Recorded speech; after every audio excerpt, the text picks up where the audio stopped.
What's up, folks? Sean the Average Angler, and we are back at it with another great video for you.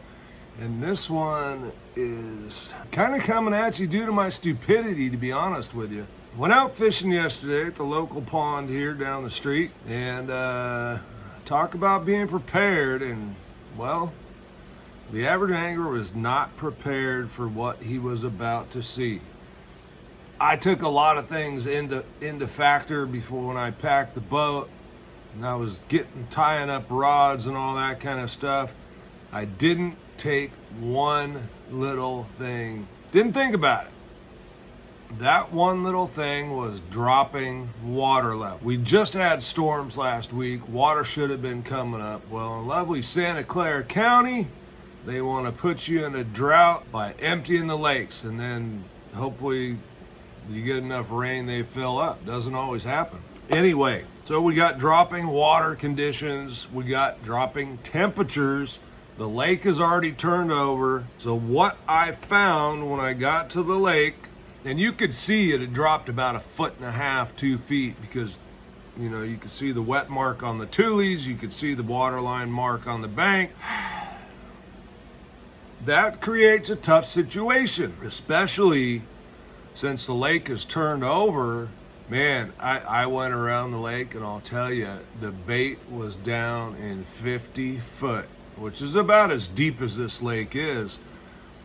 And I didn't have what I needed. I tried all kinds of things. I caught a couple fish, small fish, oddly enough, in 1 foot of water, flipping tules, but I could not get them to go on other techniques. I had a bite that I screwed up on the jig, ate it pretty good too, and I was just not really ready for it. My bad. I tell you, that was early on. I thought the bite was going to be decent, and I was going to be able to catch them. It's a small enough lake that you can kind of usually experiment, figure things out, right? I knew what I needed, and I didn't have it with me. What I needed was spoons. I did not have my metal bait box in the boat. Okay, so we're going to talk about metal baits, because there's more than that. There's also the tail spinning baits. I'll put all these links in the description for you. All right, little George. And I must have another box of these somewhere, because a lot are missing. Blade style bait, right? You see, that's a blade. Any of these would have bailed me out, okay? I actually think, based on what I was seeing, that the blade bait would have probably been the best deal. However, you just never know until you get out there and try it. So this is my box. I just call it metal bait box. You know, I've got, what is this one? That's the Damiki River to Sea. This is a Duh Spoon, but I think they're now made by Nichols. And then, of course, we've got the old, what the hell? Oh boy.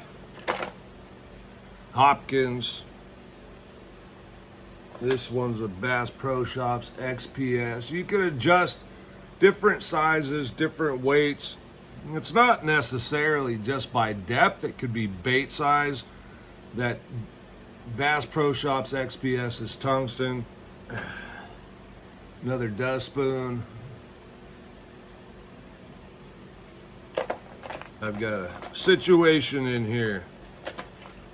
Got to get that one out of there. Something contaminated it, and it's all sticky. Then we have Flutter Spoons, and these are also made by Nichols. This is a smaller one, mid-size, and then I've got some bigger ones in here. You guys have seen Flutter Spoons.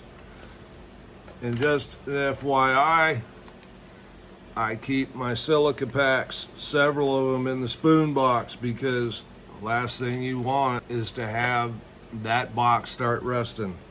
Okay, he's off of Amazon.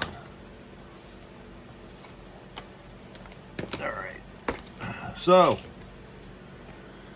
fishing a spoon is relatively easy once you figure out the technique. And quite honestly, I don't think there's a whole lot to it. We're going to throw a couple of new ones in here just so we protect our investment. And you don't need forward-facing sonar to do this. You do need a boat, however, because you need to be out on the lake. This is something very hard to do from the shore, and you'd probably snag a lot from the shore. I don't know what the hell happened to that thing, but it's all sticky. So we'll have to keep that one out and figure out what's going on there. There is my metal bait box. I've got some more in other places that I need to find. The problem when you have all of this, you don't always know where everything is. All right, so what do you need to fish a spoon? Rod-wise, not overly difficult. You could use anywhere from a 703, 704 for the smaller spoons, up to like I like the iRod 764 in the Gen 3 because that is a moderate action rod and it will handle the bigger weights. All you need to do is locate the bait. Get over the top of the bait, drop the bait down. If you keep your thumb lightly on the spool, these spoons will fall much faster. They have an action like this as they drop, but if you keep slight tension on the line, it'll keep that bait in line and it'll drop down and get to where you want it. That's where we want to be. We want to get the bait down there, and then we want to start working the bait. Lift up, let it fall on slack line, but follow it. So don't just drop your rod tip, give it slack so it will flutter, but stay close enough so that you can feel a bite. When you feel a bite, reel down on them and set. Now, the great thing about spoon fishing is when you hear about guys having 100 fish days in the wintertime, especially in Northern California, a lot of times this is how they do it. I know Berryessa is an excellent spoon lake, and if you don't know where to look, bridge pilings, okay? I'm just going to give that one up. Bridge pilings are famous for it. This here is just a Kastmaster.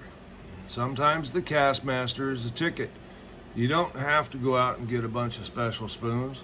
They're fun, and when that bite's happening, it's really can turn a day of frustration not getting many bites like I had yesterday into catching fish after fish after fish.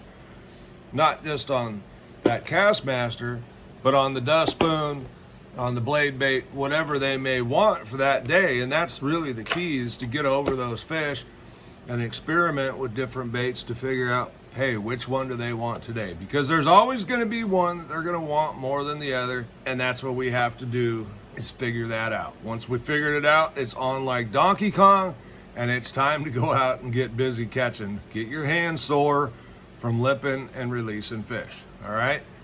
So get yourself some spoons. Tactical Bassin has a really good on the water seminar type thing, okay? Much better than I could do as much as I want to. Spooning it's not my favorite thing to do. It's not my most skilled technique to do. However, I do know that spooning catches a lot of fish, and there's days like yesterday where it's really the best approach to catching them because they were down deep. And it's really hard. I tried to Nico rig them.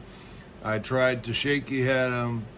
I just needed that reaction, of that spoon coming up and then fluttering it back down. You can't get that out of a worm. And they were really finicky. That said, it was a beautiful day to be out on the water. Better than work any day. Sean the Average Angler, thanks for watching. We've got some good stuff coming in December for you. Like, subscribe. We'll see you on the next one.